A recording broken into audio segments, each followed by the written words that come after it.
Salut à vous mes gueux et mes gueux, c'est moi, Toine Labac, le clochard magique, en direct d'une vidéo qui fait pas plaisir en fait. Aujourd'hui je vais vous parler d'une vidéo que j'avais filmée il y a de cela plus de 2 mois et qui peut-être ne sortira jamais. Au moment où je tourne cette vidéo là, je ne sais pas encore si ça va sortir. Mais pourquoi, me demanderez-vous? C'est parce que les problèmes auxquels je fais face en ce moment sont caractéristiques de la mentalité au Japon, où le maître mot est rigidité. Bon, je ne vais pas tourner autour du pot. Comme vous le savez déjà, si vous suivez mes vidéos, j'ai été invité par une amie artiste à assister à un concert d'une célèbre licence de jeux vidéo, et ce par le biais d'une célèbre compagnie de jeux vidéo. Je me suis donc rendu au concert et filmé et passé toute la journée là-bas, au final pour une vidéo qui ne sortira certainement jamais. Pourquoi? Réponse après le générique.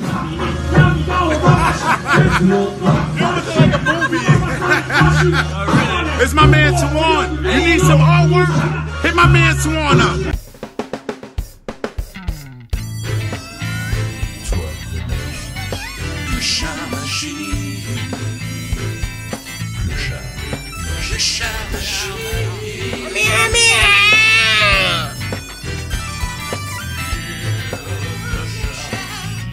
Hello.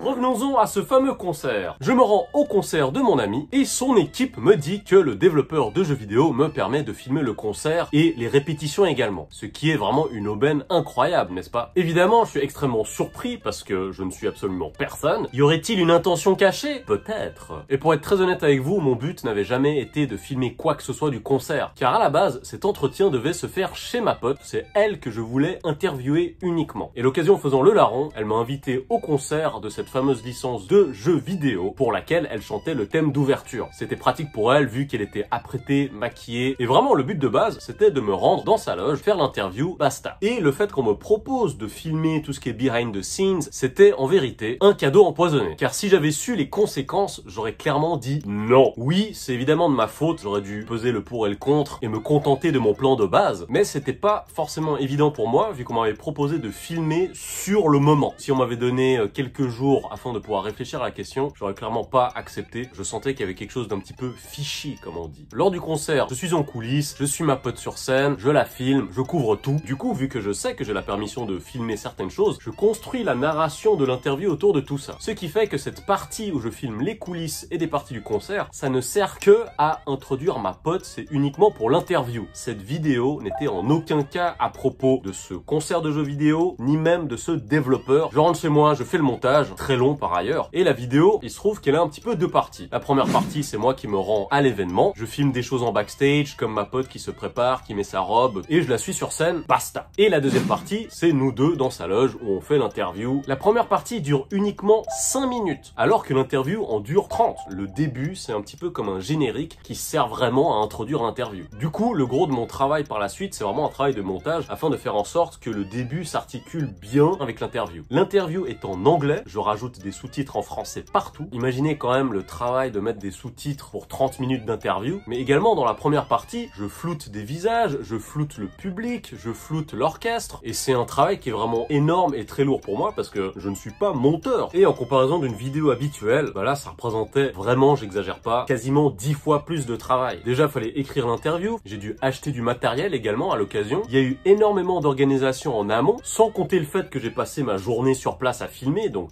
6 ou 7 heures. Et c'est là où c'est justement assez pernicieux, parce qu'au final, j'ai fait un travail de communication pour lequel je ne suis pas rémunéré. C'est-à-dire qu'il y a des tierces parties qui peuvent s'en sortir avec un produit de communication à l'œil. Vous sentez un petit peu la carotte là, non? Déjà, ma chaîne YouTube ne fait pas d'argent. Certes, je suis monétisé maintenant grâce à vous, encore merci. Mais si en un mois, je me fais 15 €, c'est un miracle. D'ailleurs, c'est pour cette raison que Tipeee, c'est très important. Et je remercie vraiment les tipeurs qui aident cette chaîne. Encore un grand merci à vous. Lien dans la description si jamais. Et ben, c'est là que le cirque commence. Après moult remaniements de la vidéo, j'en suis déjà au 4e voire 5e montage de la vidéo déjà. Vous imaginez vraiment tout le travail qui finit par s'entasser et s'empiler sur ma tête, alors que la vidéo va peut-être faire 300 vues. Et ben, j'ai eu le dernier mot de l'éditeur de jeux vidéo. Et c'est aussi sévère qu'absurde. Première chose, on me demande d'enlever les logos de la vidéo. J'ai jamais vu ça avant. Si je parle de vous et de vos jeux, je ne peux pas mettre des logos. Tout le monde fait ça dans les magazines, dans les vidéos. C'est vraiment teubé, mais ça va, je préfère pas me poser de questions là-dessus. Point numéro 2, et c'est là où on rentre vraiment dans la connerie, je dois expliquer par écrit pourquoi est-ce que je fais cette vidéo. En japonais. Alors déjà, est-ce qu'il ne fallait pas me demander avant de me donner l'autorisation de filmer lors du concert? Et cette vidéo, elle est vraiment à propos de ma pote, elle n'est pas du tout à propos de vous, monsieur l'éditeur de jeux vidéo. Donc je ne comprends pas pourquoi est-ce que je dois me justifier et vous rendre un dossier pour parler de ma pote. Troisième point, et là c'est vraiment la cerise sur l'étron, la compagnie de jeux vidéo me dit de traduire l'intégralité de la vidéo, dont l'interview de 30 minutes en japonais par écrit. 30 minutes d'interview que j'ai déjà traduite une fois en français.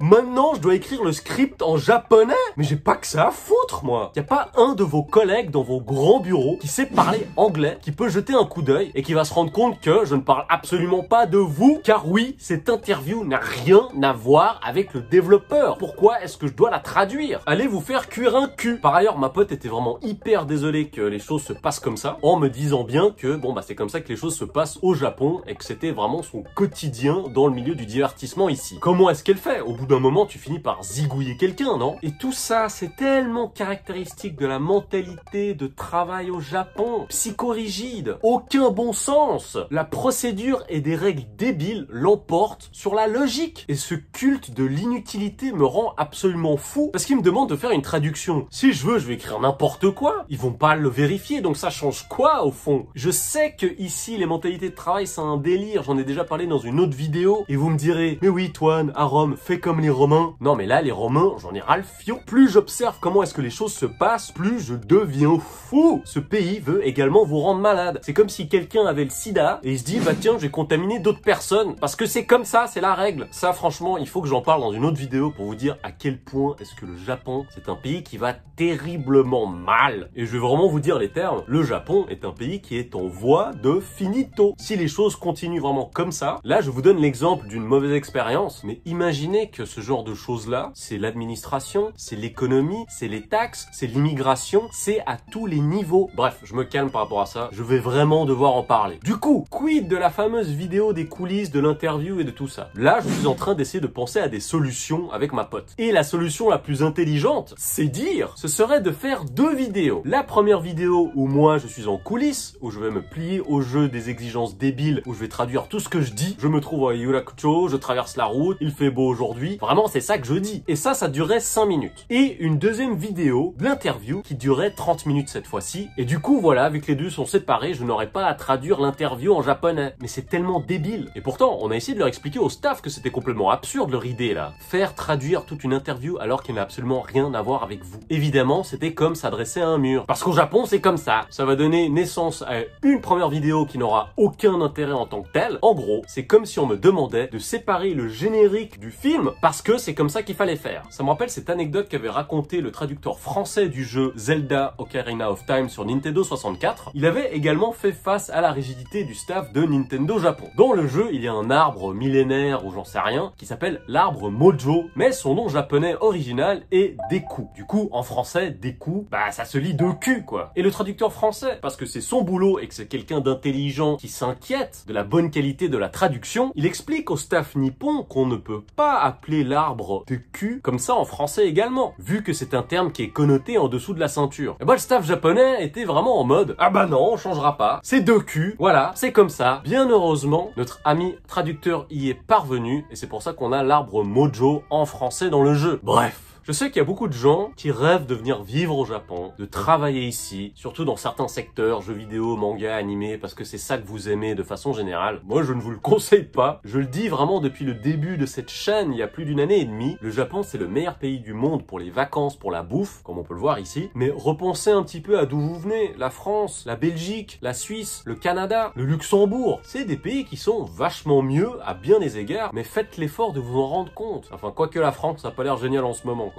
Mais moi je vous le dis en tant que Suisse, mon pays il est trop bien. Au niveau du système social, de la liberté du travail, du temps libre. Personnellement j'ai rien à vous vendre avec cette chaîne. Mais voilà, essayez d'être heureux chez vous dans un premier temps. Parce que tous ces petits aspects qui vont vous sembler tellement débiles ici au Japon, ce sont des choses qui sont normales. Je vous remercie vraiment d'avoir regardé cette vidéo et m'avoir permis aussi par la même occasion de vider mon sac. C'était pour moi l'occasion de vraiment vous présenter une expérience qui se passe plutôt mal en ce moment, qui est très frustrante frustrante. La vidéo de base, franchement, elle est super sympa. Il y a une bonne vibe, c'est naturel. L'interview, elle est cool aussi. On apprend beaucoup de choses au niveau de l'industrie musicale ici au Japon. Mais voilà, c'est juste qu'il y a des personnes qui s'ennuient, qui ont établi des règles, qui ne sont que là pour faire perdre du temps. Encore un grand merci à vous. Vous êtes vraiment une communauté incroyable, mes gueuses et mes gueux. Et je vous rappelle encore, hein, n'oubliez pas de vous abonner à ma chaîne si vous aimez bien mon contenu et mes âneries dans mes vidéos et tout. Activez la cloche, lâchez un commentaire, lâchez un like également si vous le voulez bien. Et n'oubliez pas de me suivre également sur mes réseaux sociaux, Twitter, Facebook, Instagram, TikTok, @AirForce1. En tout cas, je vous fais des gros poutous. C'était le Clochard Magique et on se voit bientôt pour d'autres aventures plus positives, j'espère. Ciao, ciao!